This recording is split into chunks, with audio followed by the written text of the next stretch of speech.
Well, time now for a check of our top stories. And we are 2 weeks into Russia's invasion of Ukraine, and there is still no end in sight. The humanitarian crisis is continuing to grow, and U.S. officials believe Vladimir Putin will only increase his attacks. More than 2 million people have fled Ukraine since Russia's invasion just last month. That's according to the UN. UNICEF says half of all refugees are children.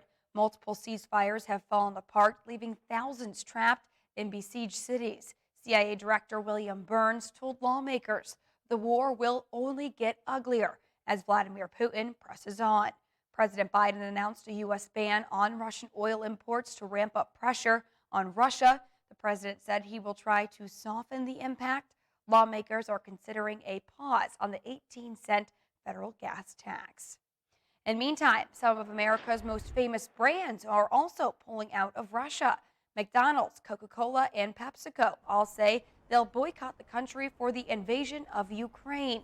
The brands had drawn criticism for operating in Russia, while other U.S. companies announced suspensions. The companies joined Starbucks, Netflix, Apple, and among dozens other boycotting the country. And switching gears now, in Puerto Rico, hundreds of people, mostly women, carried out a march in the metro area of the island commemorating International Women's Day on Tuesday and claiming justice for women. Our Francis Felix reports. Demanding justice and equality, hundreds of Puerto Rican women marched in the occasion of the International Women's Worker Day. In the police headquarters in Atorrey, women gathered wearing purple shirts with creative boards, sending the message of the importance of women in the Puerto Rican society. They decided to do it there because the police is a symbol of violence. The coalition of March 8 established that they seek to achieve true equality for women, and for that it's necessary to eradicate poverty, achieve wage justice, and a decent quality of life. As part of the coalition of the 8th of March in Puerto Rico, is a group of different organizations, political movements, feminist groups, individual people and individual capacity, in which we are today claiming that justice be taken into consideration from our point of view. Instead of justice for women, we're looking for justice by women.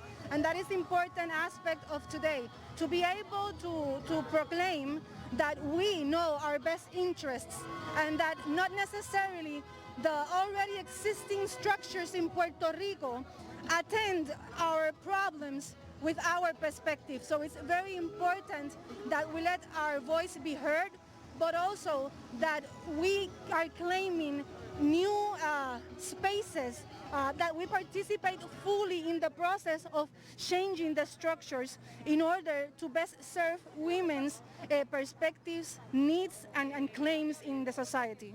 What are a part of those claims of different sectors of women and also by the coalition of 8th of March? We do have several claims that we know that is for public education. In Puerto Rico there is a debt and we are now submerged in a process of bankruptcy, and our monies are not being handled by the legislature and the constitutional process. We have a fiscal control board that is determining how we use the money in a neoliberal way, in which what we feel and what is affecting us is more austerity. Puerto Rico, the most part of the population is women. We are the mostly affected.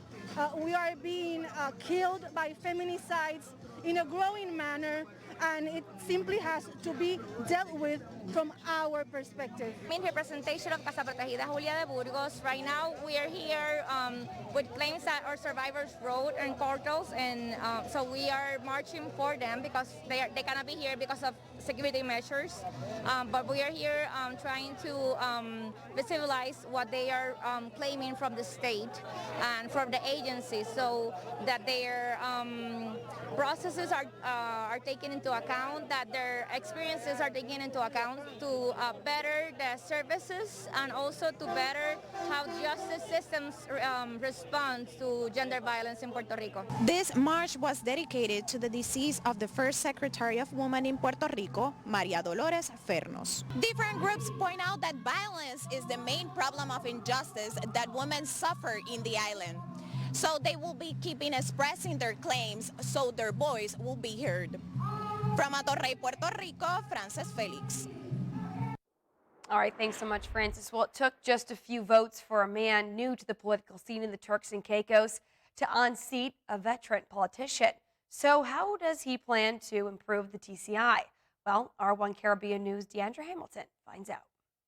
Newest kid on the political block has turned out to be a trend-setting leader for the governing Progressive National Party. To do things right, get things done for once. Definitely drives home or drives home the mindset that, even as a parliamentarian, there's nothing wrong with rolling up your sleeves and getting the hard work and doing some heavy lifting. Kyle Knowles won the Wheeling District in the 2021 general elections in the Turks and Caicos Islands by 3 votes. He unseated a veteran and is now doing what appears to be the most of any member of parliament without a ministerial portfolio. The high traffic that we currently experience in this area, of course, these roads have been paved for some time now.